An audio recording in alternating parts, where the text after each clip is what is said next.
Welcome to Module 2 of our learning session, where we answer the question, what is systemic discrimination? If you haven't watched Module 1, we encourage you to do so. Module 1 provides an introduction to BCOHRC, offers an overview of the entire session, and explains how to use the different components of this web-based learning session. And a reminder that we'll be asking you to pause and reflect during this module. So consider having a pen and paper available to write down your thoughts if you find that helpful. Let's take a look at our learning goals for this module. By the end of this module, you'll be able to identify the key elements of systemic discrimination, explain the differences and relationship between systemic and interpersonal discrimination. Let's begin by considering the understanding of systemic discrimination that you're bringing into the session today. Take 2 minutes to reflect on these 3 questions. What does systemic discrimination mean to you? Can you think of an example of systemic discrimination? And what does a welcoming and inclusive community look like to you? You can write the answers to these questions on a slip of paper or on a Word document or in a note on your phone. And as with all the reflection questions throughout this session, feel free to pause the recording here to give yourself enough time to reflect. As we move through the rest of the session, please continue to reflect on your answers to these questions as new ideas arise.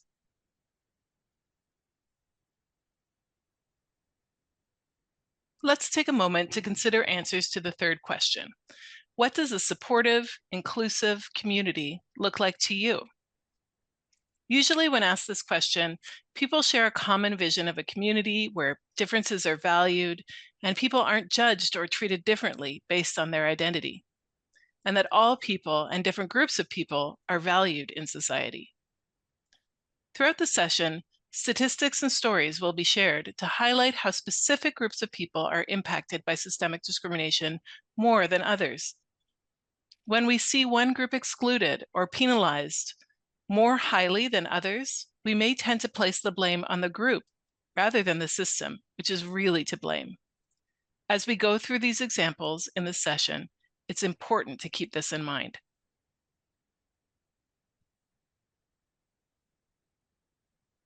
Take a second to reflect on this question. Is systemic discrimination a problem in British Columbia? During the remainder of the session, we'll share information that confirms that indeed the answer is yes, systemic discrimination is a problem in BC.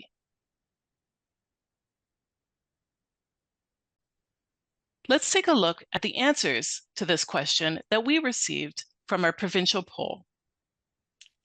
The majority of people in BC, about 67%, either strongly or moderately agreed that systemic discrimination is a problem in British Columbia. However, a large number of people, around 20%, moderately or strongly disagreed that it is a problem. And another large number of people, around 12%, aren't sure if systemic discrimination is a problem in our province. So I'd encourage you here to take a few minutes to reflect. You may have chosen to participate in this session because you believe systemic discrimination is a problem in our province. So why do you think so many people in our province think systemic discrimination isn't a problem or aren't sure whether it is a problem?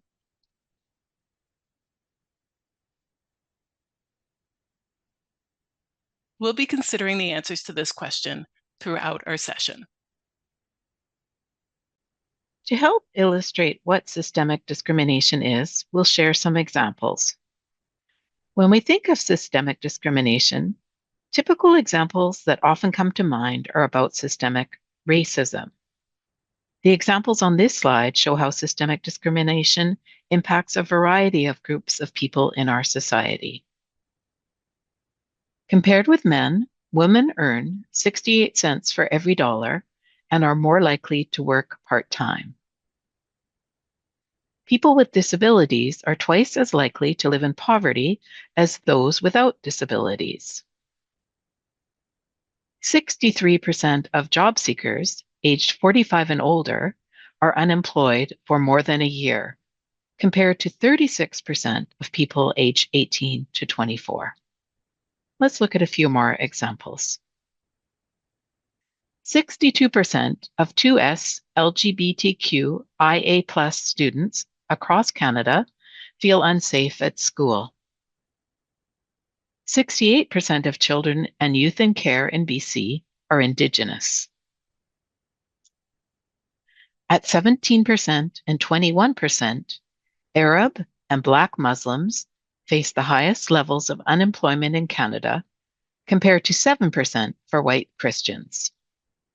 And Indigenous and Black people are overrepresented in police-involved deaths in BC, which was the highest rate of such deaths in Canada.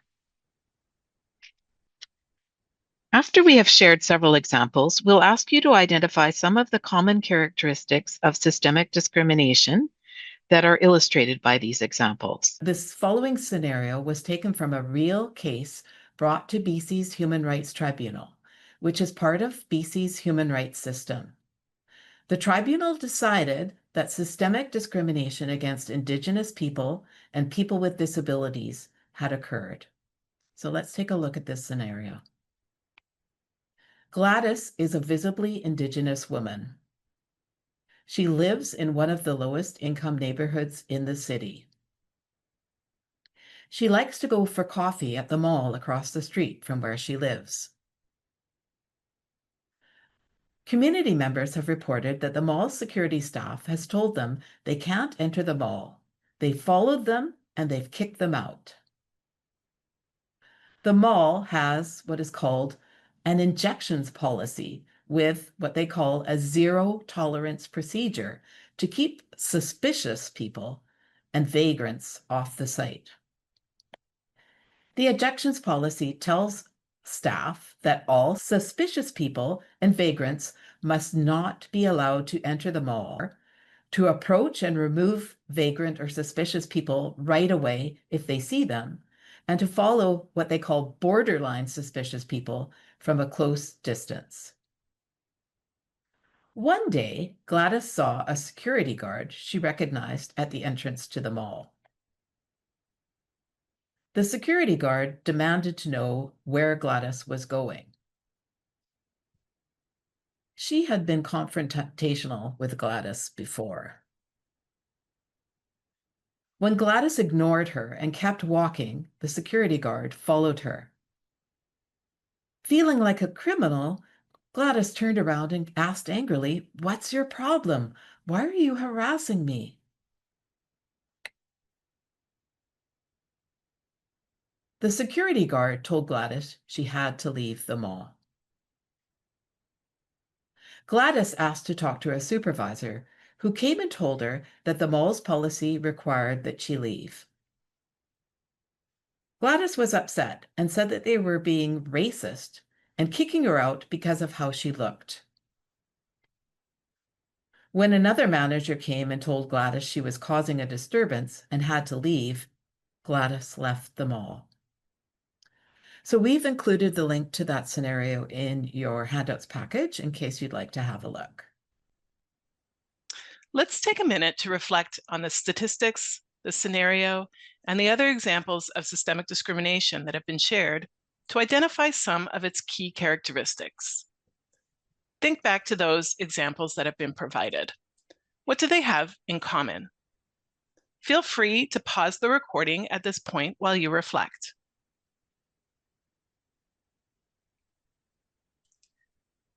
Let's look at a list of key indicators of systemic discrimination that our office has identified. We've indicated on this slide that it's a tool you can use after this module to consider potential examples of systemic discrimination that you can identify. This is not a definitive list to confirm the existence of systemic discrimination, but it's a tool to help identify it. As we go through each indicator, reflect on how they might apply to the treatment of Indigenous peoples and to some of the other examples of systemic discrimination that we've shared so far. One indicator is that systemic discrimination impacts a higher percentage of a group or groups based on their identity, and systemic discrimination can appear in patterns. Systemic discrimination impacts one or more groups as a whole, and is not just an individual occurrence, and that's why it can be seen as a pattern, just as in the statistics that we shared earlier. Systemic discrimination is also based on attributed rather than actual characteristics. Attributed characteristics are often based on bias and stereotyping and not actual fact. Real characteristics, on the other hand, are based on facts about why certain groups may not be able to participate. For example, a company's policy not to hire blind people as pilots for their airplanes would not be systemic discrimination. However, if they had a policy or a practice of not hiring blind people to take on administrative roles, that would be an example of systemic discrimination because it's based on attributed rather than real characteristics. Another indicator of systemic discrimination is that it shows up in laws, policies, practices, behaviors, and attitudes. Both laws and policies within an organization may impact a group or groups of people more than others in a negative way. Sometimes, even though there's no specific policy in place, the way an organization does things, its practices, can impact a group or groups more negatively than others. In some cases, negative behaviors and attitudes impact one or more groups more than others. Another indicator of systemic discrimination is that its impacts include barriers, harms, and increased disadvantages. These are three broad types of impacts, and we're going to look at them more fully later in another module. Another indicator is that systemic discrimination attributes power to one group over another. Systemic discrimination increases the control that dominant groups exert over those groups that have historically been in positions of lesser power. And this is connected to the next indicator, which is that systemic discrimination is based on historical patterns of inequality. Systemic discrimination doesn't just appear out of the blue, it's deeply rooted in history. Groups that traditionally are in positions of power and privilege develop policies and practices and laws and exhibit attitudes and behaviors that impact groups with lower levels of power. Another indicator is that systemic discrimination often appears neutral. So laws, policies, practices, or behaviors may appear neutral if they have no negative impacts on the groups that develop them, even if one group or groups are negatively impacted. This is especially true if the impacts are not noticed by those who aren't impacted, or if those impacted are assumed to be responsible or deserving of those impacts. Another indicator of systemic discrimination is that it may be unintentional. Impacts of a policy, practice, attitude, or behavior, and not the intention behind them, is what determined whether systemic discrimination has occurred or not. Throughout the rest of the session, I'd encourage you to reflect on how these indicators show up in the examples that we will be sharing.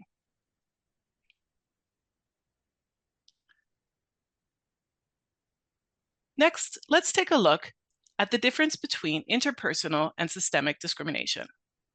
Sometimes it can be difficult to distinguish between systemic discrimination and discrimination that occurs between individuals. That's also called interpersonal discrimination. While both types of discrimination have incredibly negative impacts and are very important to address, the strategies that we use to address them are different. In addition, identifying discrimination as systemic prevents it from being treated as an isolated incident and can help ensure that the underlying laws, policies, and practices and behaviors that are contributing to the issue can be addressed. We're going to be sharing a tool that can be helpful on the next slide. But before we do that, take a minute to reflect on an example using a racial slur or harmful word to describe someone based on their race. Would you consider using a racial slur interpersonal discrimination? systemic discrimination, neither interpersonal nor systemic discrimination, or does it depend on the context or other factors? Take a moment to reflect on your answers. The flow chart on this slide is a helpful tool to identify systemic discrimination and interpersonal discrimination and to see the relationship between the two. It would be helpful to have this flow chart in front of you. So if you haven't already done so, please pause the video and download the handouts package for this module so that you can look at the systemic or interpersonal flow chart as we go along.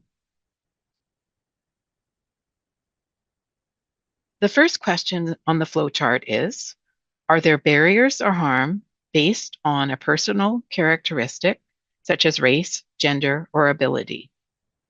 If the answer to this question is yes, then it is discrimination, and it could be either interpersonal or systemic. If the answer is no, then it isn't considered discrimination under BC's Human Rights Code, which we'll talk about in a little bit. So consider the example of using a racial slur. This causes harm, and it's based on race, so it is considered discrimination. We'll see later that only certain personal characteristics are protected under the law that protects people from discrimination, BC's Human Rights Code. The second set of questions includes two questions. Did this occur in a single or a few isolated incidents? And is only one or a few members of a group impacted? So we'll look at two different examples. First, consider someone is walking down the street and someone else calls out a racial slur. So the answer to these two questions would be yes, which means that this would be an example of interpersonal discrimination. Now let's consider another example. Let's look at the example where racial slurs are used regularly and are generally accepted in a workplace. The answer to both questions in this case would be no. So we'll move to the next set of questions. The third set of questions includes 4 questions. The first question is there a pattern of discrimination? In other words, has it occurred repeatedly over time? So the answer to this question, where using racial slurs is part of a widely accepted behavior, the answer to the question is yes. It does occur regularly and repeatedly over time. The second question is, does it show up in a policy, practice, or widely accepted behaviors? And again, the answer to this question is yes, it's showing up in widely accepted behaviors. The third question is, are all or most members of one group impacted? And again, the answer to this question is yes. All or most racialized people in the workplace would be impacted. The final question is, are these groups historically in positions of lesser power? And once again, the answer to the question is yes. Racialized people have historically had lesser power in our province. But it's important to point out that the answer to this last question is also yes for cases of interpersonal discrimination. And now, as the answers to all 4 questions are yes, this is probably an example of systemic discrimination. The flowchart also shows the relationship between systemic and interpersonal discrimination. When policies and practices have negative impacts on specific groups based on their identity, this can result in individuals developing or showing negative attitudes and behaviors, and this can lead to more interpersonal discrimination. In addition, if individual negative behaviors become accepted and used by many people within an organization, then they can become systemic. You will have the opportunity to use this flowchart to analyze specific examples in a few minutes. Let's watch a video in which people discuss their experiences with discrimination. While watching, Reflect on whether the examples of discrimination are interpersonal or systemic.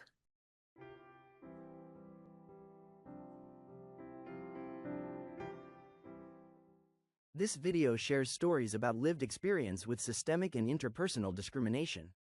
Can you identify some examples of each in the 3 stories?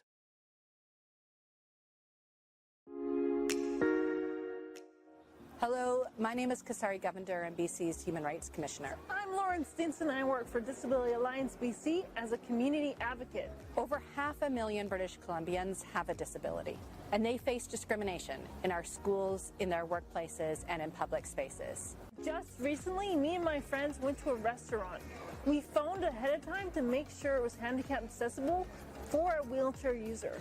When we got there, I could get through the door, yet none of the tables were at a height where I could fit my wheelchair. Accessibility and being inclusive is more than just getting through the door. Sometimes discrimination or exclusion of people happens knowingly. People with disabilities face stigma, face harmful stereotypes every day. Other times, that discrimination is based on unwritten rules that are so baked in, we hardly even see them anymore. I learned absolutely nothing about Black history in school. My name is Anthony Brown, and actually I am a historian / Renaissance man. I'm a 7th generation Black Canadian on my father's side and a 3rd generation Black Canadian on my mother's side. My father's side came from Nova Scotia. They were Scotian. I landed in Birchtown in 1875 under the guidance of Harriet Tubman. I can trace my mother's roots right back to the plantation where they were enslaved in South Carolina. My great-grandparents on my mother's side, they came to Canada because of the Jim Crow laws in the United States where blacks were being lynched. With the emergence of the Klan and the political turmoil in America, instead of putting up with the system, they came to Canada. They had the fortitude and the smarts to come here. But yet, there was a lot of racism in Canada too. I was born in East Vancouver. And then my father ended up getting a job on Texas Island in a place called Blubber Bay, which is an open pit mine. And I remember being from East Vancouver, where it was a multitude of different cultures, of different people, and then moving to Texas Island, where there were no people of color. And I remember getting on the school bus and the kids, call me the N-word and this, that, and the other. And when you're told that you're Black and you're not going to amount to anything, you actually start believing that. People still come up to me, and whether it's a conversation piece at a dinner party or whatever the case may be, and say kind of juvenile things that you got a nice tan because, it's hot outside. Those things, they get a little tiresome, right? When you're young and you're in elementary school or in your neighborhood group of kids, there's no really deep discussion about race or gender or sexuality for the most part. It wasn't something that I was confronted with until I got a bit older and people start treating you differently. Having a Chinese dad when everyone's dad looks different and everything around you doesn't necessarily reflect your reality. And that does something to you as a person of color or someone who doesn't fit into that mold. Being a gay Asian man, there's a lot of stigma about being Asian in the gay community as well.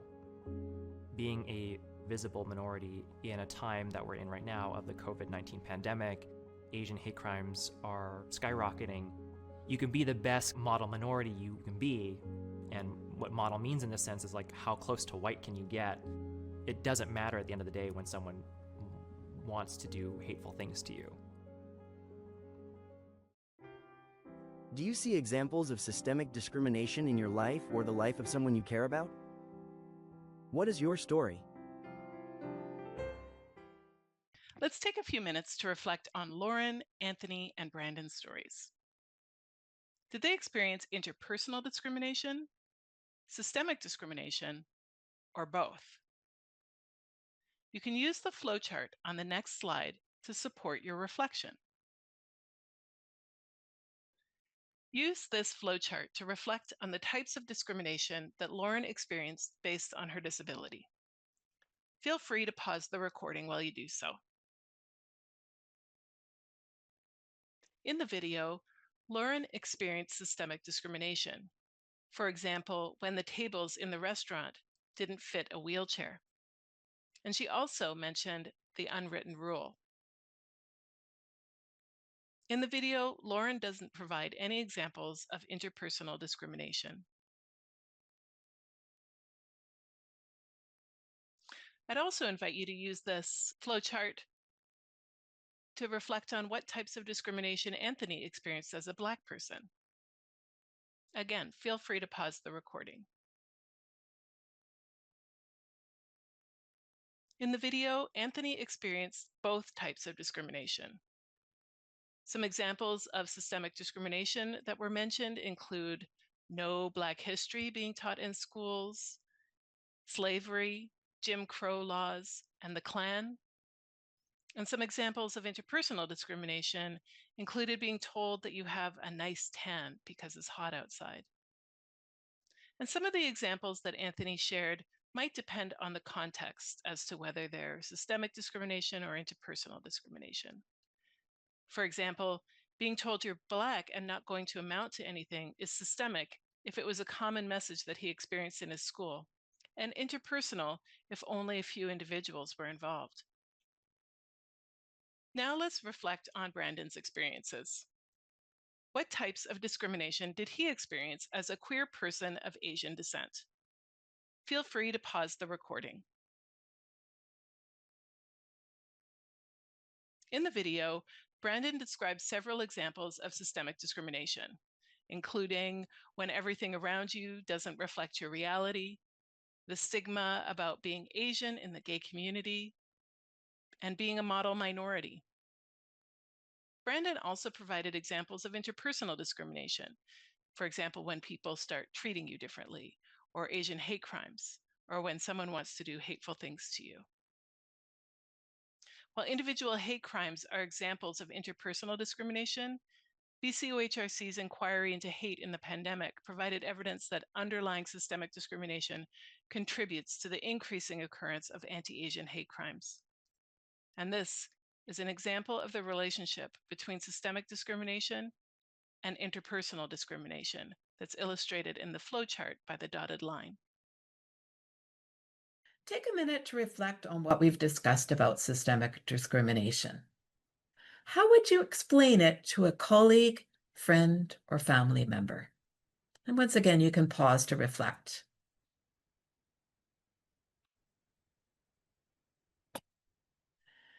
Here's a simple definition that our office has developed.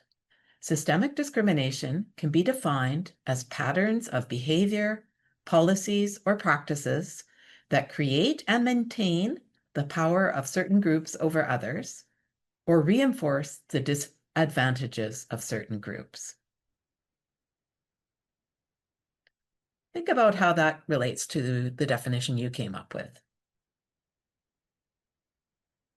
We've come to the end of Module 2.